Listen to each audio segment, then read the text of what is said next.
I never thought a late-night drive could turn into the most terrifying night of my life. It was supposed to be a simple trip.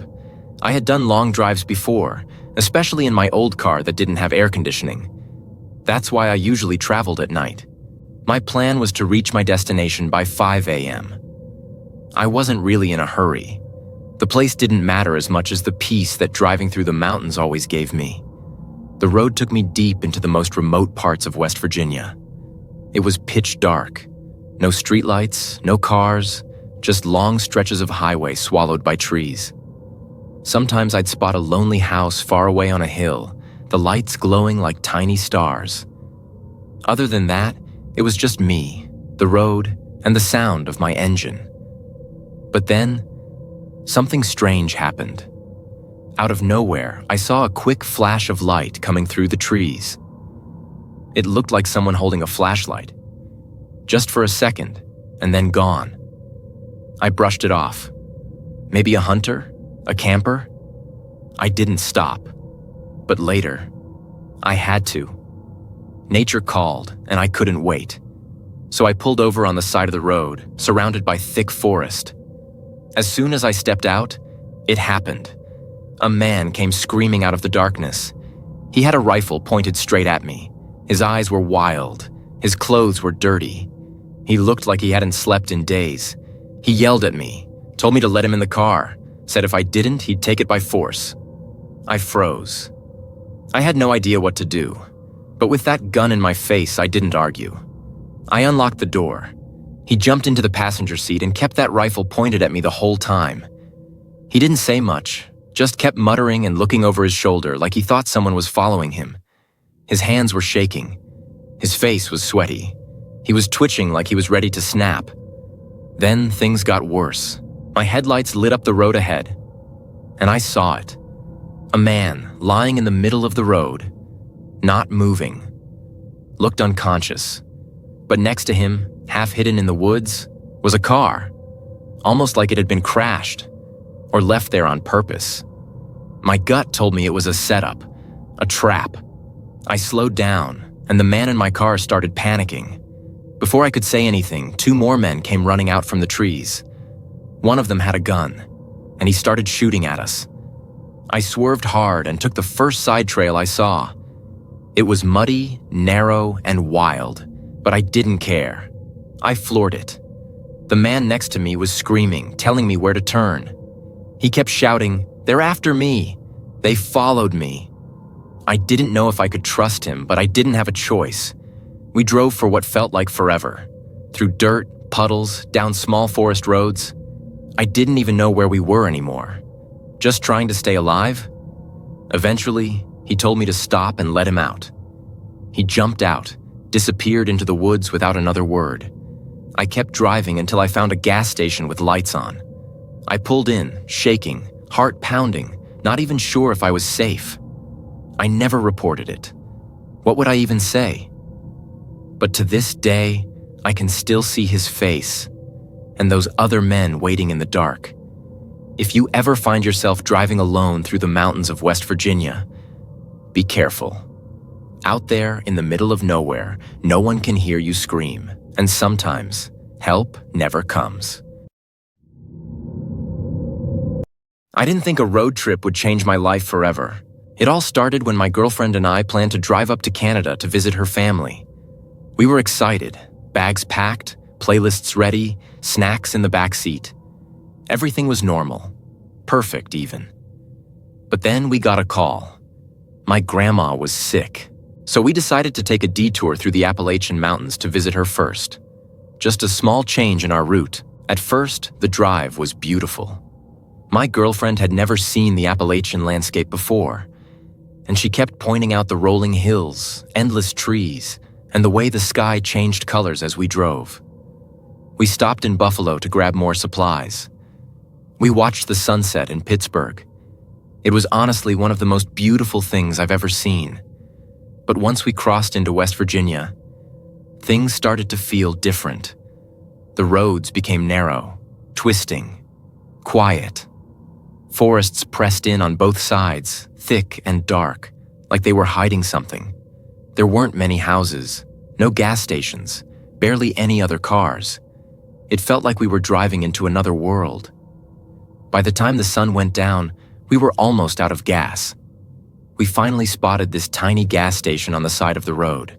One of those old, half-lit places that looks like it hasn't been touched in years. But honestly, we were both a little nervous.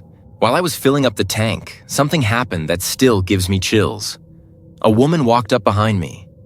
I didn't hear her at first. She just appeared. She looked like she was in her 50s, but her face, it didn't look right.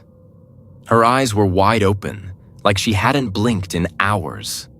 She didn't say a word, just stared. I turned to the gas station attendant, thinking maybe he knew her, but his whole face changed. He got tense, scared.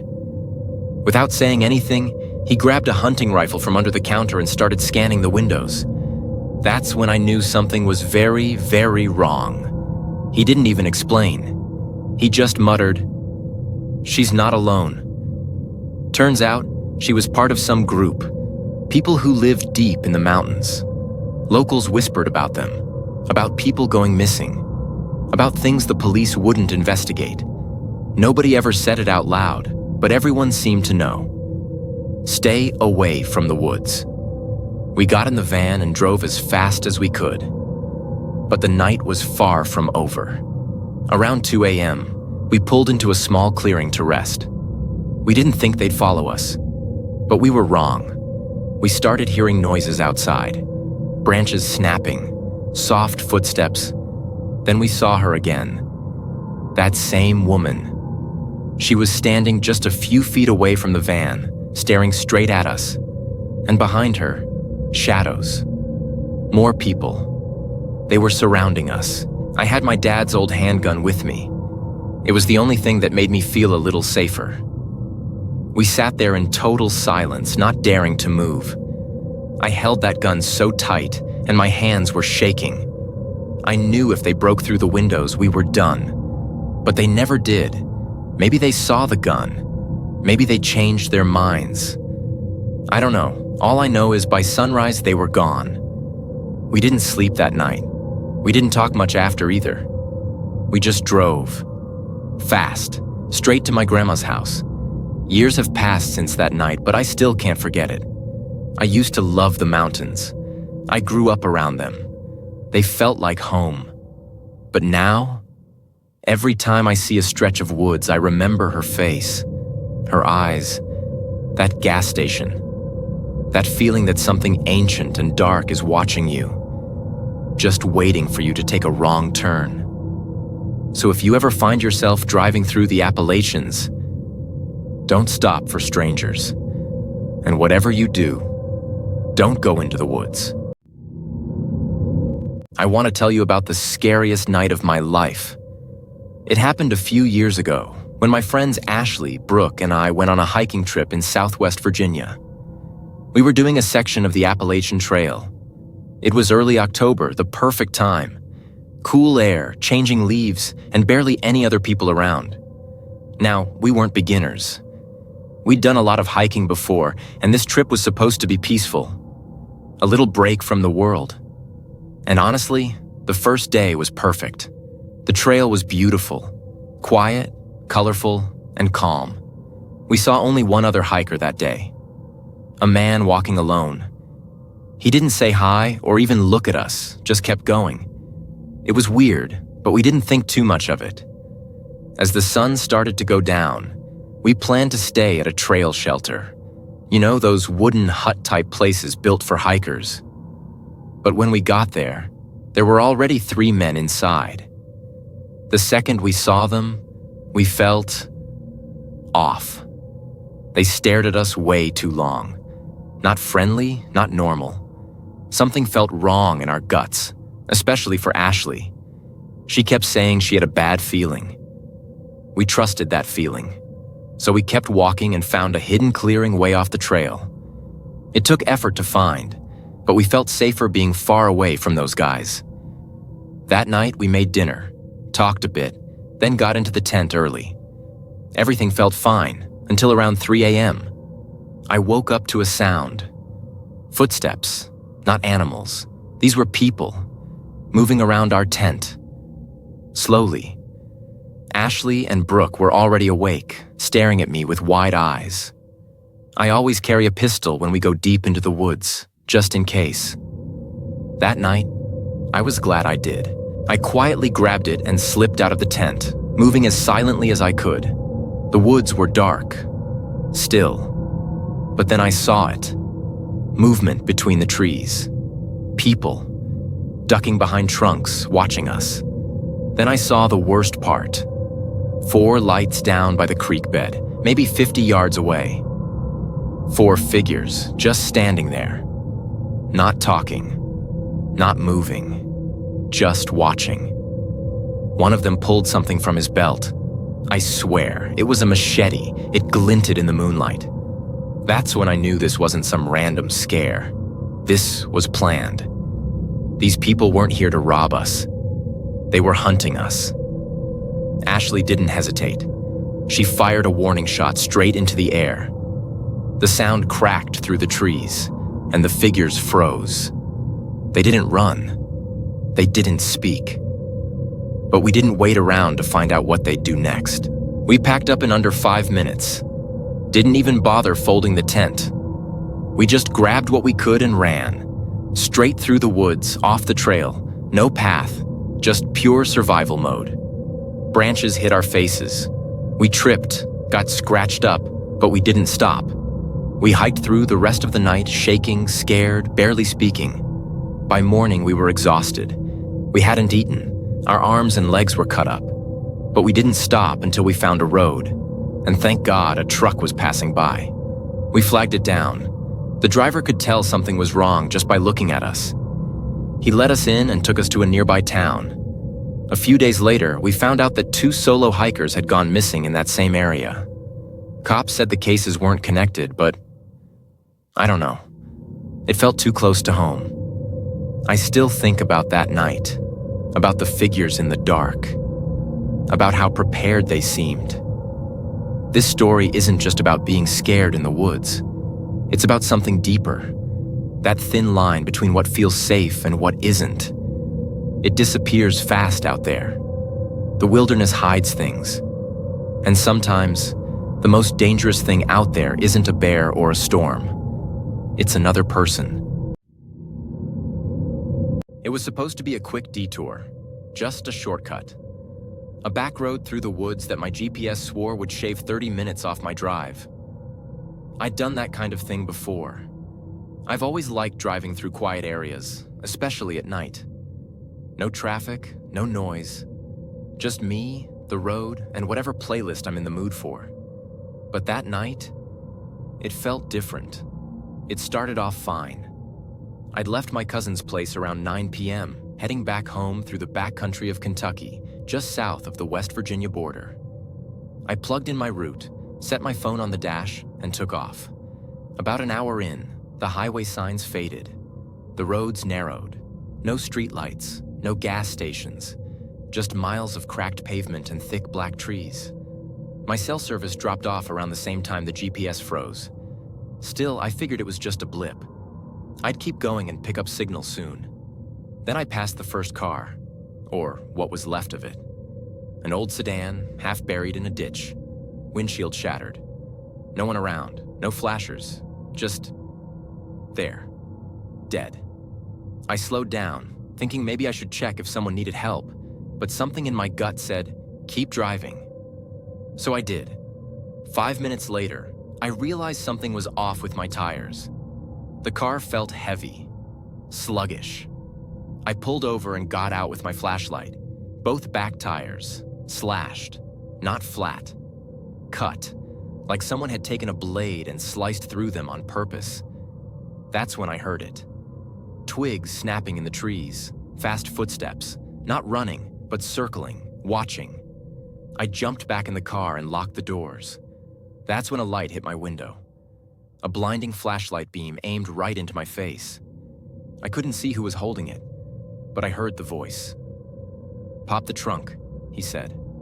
No emotion, just cold and flat. I didn't move, just froze. Then another voice, closer this time, behind my car. "You're not from around here, are you?" I slammed the car into drive and floored it. The tires screamed against the rims, but I didn't care. I drove like hell. Metal grinding, sparks flying. I didn't care if the car broke down completely. I just needed distance. Somehow, I made it to a fork in the road. One path went down into a valley. The other looked newer, paved, clean. I took it without thinking. It led me straight to a gate, a rusty chain-link fence across the road. No buildings, no signs, just this huge gate standing in the middle of nowhere. Before I could back up, headlights appeared behind me. 2 trucks, no license plates. I had nowhere to go, so I did the only thing I could. I turned off my lights, ditched the car, and ran into the woods. Branches tore at my arms. I tripped more than once, but I kept going. For what felt like hours. I didn't stop until I saw lights through the trees. Real lights. A house. A porch. I banged on the door like my life depended on it. An old man answered with a shotgun pointed straight at me. I yelled, "I need help! Someone's chasing me!" He didn't ask questions, just pulled me inside, locked the door, and said, "You took the wrong road, didn't you?" Turns out, he knew. That shortcut? Locals call it Bone Hollow. People who take that road after dark don't always make it back. Sometimes hunters find their cars weeks later, but never the driver. I was lucky. I'd like to think it was instinct that saved me, but maybe it was just dumb luck. Either way, I never take shortcuts anymore. I've been running trails for over 10 years. What started as short hikes back in college slowly turned into long trips. Days out in the wild, up in the mountains, alone. Out there, away from the noise, I feel the most like myself. Not pretending to be perfect, just real, just alive. Last spring, I planned a solo trip through the 100-mile wilderness in Maine. It's the most remote part of the Appalachian Trail, stretching from Monson to just before Baxter State Park. My plan was simple. 3 days, 2 nights, just me and the forest. I started early, around 7 a.m. The air was still cold. I had everything I needed: GPS, food, water, and a bear canister. I thought I was ready for anything. The first day was strange. There was nothing. No birds, no animals, no people. Just complete silence. It felt off, but I kept moving. By the second day, things got weird. I saw boot prints on the trail, prints that weren't there the day before. They weren't brand new, but fresh enough. And they were strange. Zigzagging, almost like someone was confused, or maybe watching. Then I found a candy wrapper. It wasn't just dropped. It was folded neatly, like someone had placed it there on purpose. That's when I really started to feel nervous. The footprints got worse, circles, backtracking, random turns. It was like someone was wandering without a plan, or stalking. Around noon, I heard footsteps behind me. Not animals, human footsteps. Maybe 30 or 40 feet back, up on a ridge. I stopped and called out. No answer. That night, things got worse. When I checked my pack, that same kind of candy wrapper was sitting right on top, folded, like a message. I'm here. At around 3 a.m., I heard movement just outside the light from my fire. Heavy breathing, slow pacing. Not running, just waiting, watching. I didn't sleep after that. On my last day, heading back toward my car, I saw him. A man, deep in the woods. Beard. Old, dirty clothes that looked like they hadn't been changed in years. He didn't say a word. Just stood there between the trees, staring at me. Then, he raised a gun. I ran. I didn't stop until I reached the ranger station. When I told them what happened, they were polite, but didn't really believe me. Said it was probably a drifter, nothing to worry about. But then, something strange happened. I posted my story online, and people started reaching out. One woman said she found papers near her tent. papers with kids' names written on them. Another hiker said someone followed her for days. She never saw who it was, but she could hear them, always just out of sight. This wasn't just a bad hiking trip. There's something out there in the 100-mile wilderness. Something watching, waiting, and it's not alone.